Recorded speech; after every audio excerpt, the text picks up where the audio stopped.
Balikan pola didikan, pembelajaran, membentukan karakter anak bangsa, anak GKI, anak Papua di sekolah-sekolah YPK.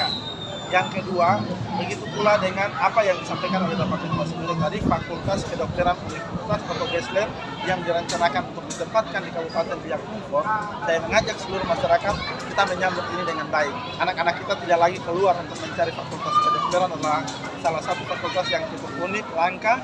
Nah, dan kita bersyukur fakultas ini bisa lewat Gereja Kristen Injil di Tanah Papua ditempatkan di Kabupaten Biak Numfor, dan pemerintah menyambut dan siap untuk mensupport hadirnya Fakultas Kedokteran Universitas Kota Gesler di Kabupaten Biak Numfor.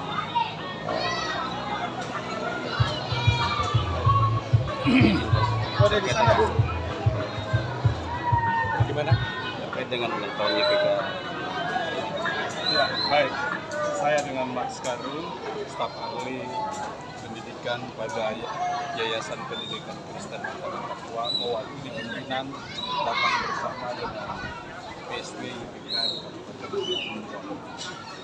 Catatan peringatan ulang tahun YPK yang ke-60 Kabupaten Biak Numfor adalah catatan sejarah awal mengembalikan kejayaan YPK masa lalu. Artinya bahwa YPK dalam perjalanannya dia memang ada mengalami pasang surut. Tetapi ketika kita bertemu dengan sosok-sosok orang DKI seperti Pak Bupati Kabupaten Biak Numfor, ini merupakan sosok yang memang akan membawa generasi Papua pada masa depan yang lebih jelas, masa depan yang penuh. Kami atas nama yayasan menyampaikan terima kasih dan penghargaan yang setinggi-tingginya yang memang dalam sejarah perjalanan saya selama ini belum pernah terjadi. Tapi hari ini adalah hari di mana kita sedang menyiapkan Kabupaten Biak Numfor sebagai ikon pendidikan YPK untuk Papua.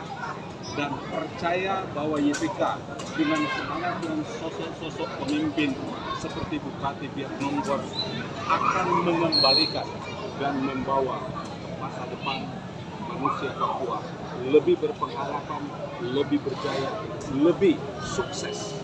Itu harapan bahwa memang fakta hari ini terjadi karena komitmen sosok pemimpin yang peduli pendidikan, peduli membangun bersama, peduli untuk memastikan bahwa orang Papua orang yang miskin. Nah, ini terkait dengan